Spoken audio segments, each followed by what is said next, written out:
السلام علیکم، امید کرتا ہوں تمام ناظرین خیر و عافیت سے ہوں گے۔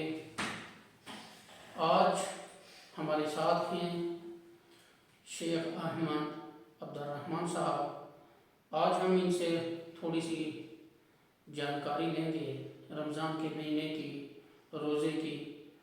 تو چلیے ہم چلتے ہیں۔ یہ عام جو جتنے بھی ہمارے مسلمان بھائی ہیں ان کے لیے بہت اہم ویڈیو ہے، وہ ضرور دیکھیں اور آگے دوسرے بھائیوں تک شیئر کریں، کیونکہ آپ کو پتہ ہے کہ پتہ نہیں ایسی کون سی غلطی ہو جائے کہ جس سے ہمارا روزہ ضائع ہو جائے، ہمارا روزہ ٹوٹ جائے، تو ہمیں اس کا پتہ نہ چلے۔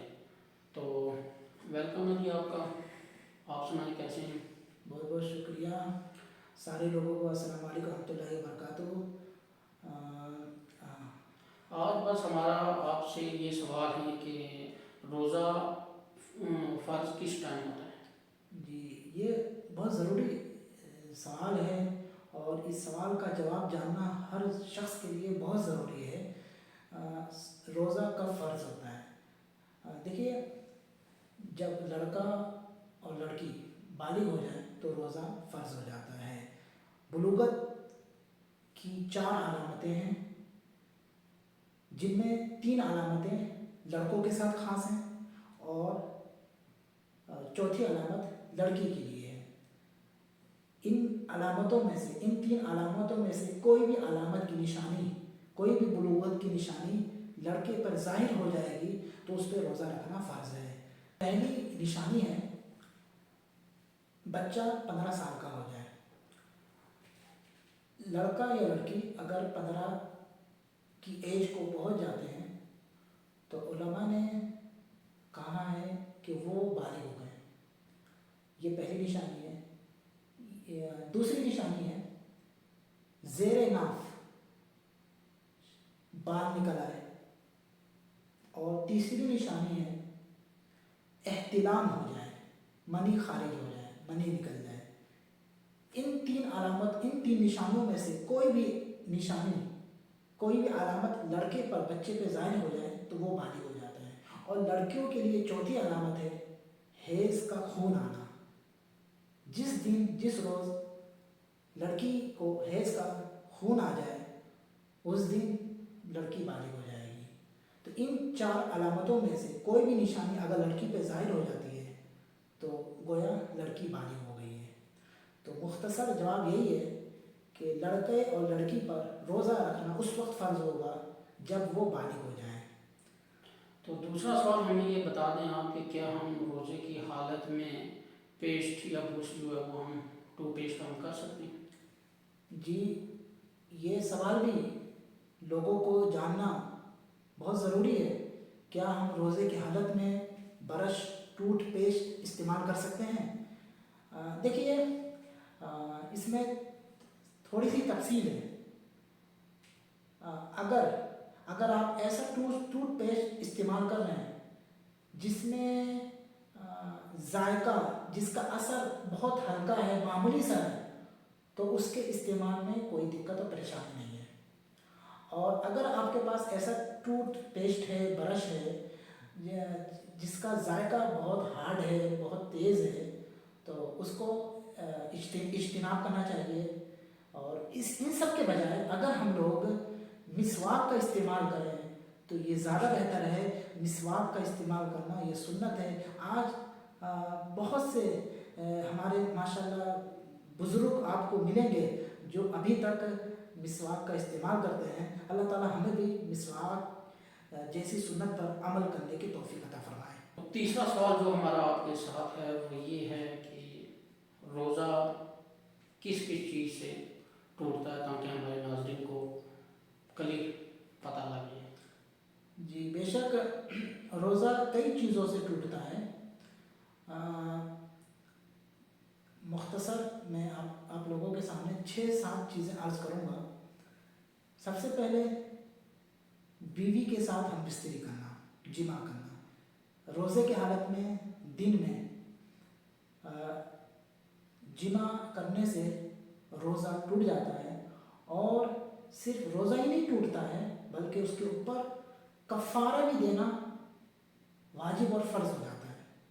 کفارہ اگر اس کو طاقت ہے تو ایک غلام آزاد کرے گا، اگر اس کی طاقت نہیں ہے تو 2 ماہ کے لگاتار وہ روزے رکھے گا، اور اگر اس کی بھی طاقت نہیں ہے تو وہ 60 مسکینوں کو کھانا کھلائے گا۔ یہ پہلی چیز ہوئی جس سے ہمارا روزہ ٹوٹ جاتا ہے، روزے کی حالت میں جمع کرنا۔ دوسری، منی کا خارج ہونا، منی کا نکلنا، اور تیسری، جان بوجھ کر قے کرنا، الٹی کرنا، حلق میں ہاتھ ڈال کر اگر کوئی قے کرتا الٹی کرتا ہے تو اس کا روزہ ٹوٹ جاتا ہے۔ اپنے سے خود آ جائے، ہاں، اگر خود بخود آ جا رہی ہے الٹی تو اس میں روزہ نہیں ٹوٹے گا۔ چوتھی چیز جس سے ہمارا روزہ ٹوٹ جاتا ہے، فاسد ہو جاتا ہے، کھانا اور پینا۔ اگر کوئی شخص جان بوجھ کر کچھ کھا لیتا ہے یا پی لیتا ہے، اس کی مقدار چاہے اتنی سی ہو یا اتنی ہو، تو اس سے بلا شک روزہ ہمارا خراب ہو جائے گا، ٹوٹ جائے گا۔ تو اگر اس کو یاد نہ رہے وہ روزے میں ہو، وہ ایسے اگر بول کر اگر وہ پانی یا کھانا کھا لے تو کیا وہ روزہ ٹوٹ جاتا ہے؟ دیکھیے، بھول چک میں اگر کچھ بھی ہم کھا لیتے ہیں، پی لیتے ہیں، چاہے وہ تھوڑی مقدار میں ہو، زیادہ مقدار میں ہو، تو اس پر انشاءاللہ کوئی پکڑ نہیں ہے، آپ کا روزہ صحیح اور درست ہے، آپ روزے پر ہی قائم رہیے گا اور آپ کا روزہ نہیں ٹوٹے گا۔ اچھا، 5ویں چیز جس سے ہمارا روزہ ٹوٹ جاتا ہے وہ ہے ہجامہ کروانا۔ ہجامہ یہ ایک طرح سے علاج ہے۔ اگر کوئی شخص ہجامہ کرواتا ہے تو اس کا روزہ صحیح قول کے مطابق اس کا روزہ ٹوٹ جاتا ہے۔ اگر کوئی انجیکشن انسان لگوائے، درد کا ہو گیا یا طاقت کا ہو گیا؟ ہاں جی، یہ بھی ایک ضروری سوال ہے۔ اگر کوئی طاقت کی سوئی لگواتا ہے، انجیکشن لگواتا ہے، تو اس کا روزہ بھی ٹوٹ جائے گا۔ یہ کھانے کے حکم میں آتا ہے، طاقت کا انجیکشن لگانا یہ کھانے کے حکم میں آتا ہے۔ جس طرح کھانا ہمارے جسم کو طاقت بخشتا ہے، طاقت مہیا کرتا ہے، اسی طرح اس انجیکشن کا بھی یہی کام ہے جو ہمارے جسم کو طاقت بخش رہا ہے، طاقت دے رہا ہے۔ تو اسی لیے علماء نے اس کا بھی حکم کھانے کا حکم لگایا ہے۔ آخری چیز جس سے روزہ متاثر ہوتا ہے، روزہ ٹوٹ جاتا ہے، اور یہ چیز عورت کے لیے خاص ہے، حیض کا خون آ جانا۔ روزے کی حالت میں دن میں اگر کسی عورت کو پیریڈ آ جاتا ہے تو اس کا روزہ ٹوٹ جائے گا۔ بعد میں رمضان جانے کے بعد وہ اس کی قضا کرے گی۔ آپ یہ بھی ہمیں بتا دیں کہ اگر کوئی بیمار شخص ہے وہ کیسا روزہ رکھے گا؟ اللہ پاک تمام کو شفا کاملہ عطا فرمائے۔ آمین جی۔ بیماری 2 طرح کی ہوتی ہے۔ ایک ایسا بیمار جس کی بیماری عارضی ہے، جب اس کی بیماری، یہ عارضی بیماری صحیح ہو جائے گی تو وہ اپنے چھوٹے ہوئے روزے کی قضا کر لے گا۔ جو روزے اس کے بیماری کی حالت میں چھوٹ گئے تھے وہ بعد میں اس کی قضا کرے گا، پورا کرے گا۔ اور دوسری بیماری ایسی بیماری ہوتی ہے جو دائمی ہوتی ہے، جس کا علاج ڈاکٹروں کے یہاں نہیں ہے، علاج بیماریاں، جیسے اللہ محفوظ رکھے کینسر ہے، ایڈس ہے، پاگل پن ہے۔ تو ایسے مریضوں کا حکم فدیہ نکالنا ہے۔ ایسا مریض شخص وہ 1 مسکین کو فدیہ دے گا، 1.5 کلو اناج، یا 1 مسکین کو کھانا کھلا دے، یا تو 1.5 کلو اناج مسکین کو دے دے یا مسکین کو کھانا کھلا دے 1 وقت کا، تو یہ اس کی طرف سے 1 دن کا فدیہ ادا ہو جائے گا۔ یہ ہماری ویڈیو جو ہے بہت زیادہ لمبی ہو رہی ہے، تو ہمارا اس مجلس کا ایک آخری سوال ہے آپ سے کہ سفر میں مسافر کیسے روزہ رکھ سکتے ہیں؟ جی، مسافر کو شریعت نے پوری رخصت دی ہے، پوری اجازت دی ہے۔ روزہ رکھنا چاہتا ہے روزہ رکھے، اگر افطار کرنا چاہتا ہے، روزہ نہیں رکھنا چاہتا ہے تو اس کی بھی اجازت ہے۔ جزاک اللہ خیر جی۔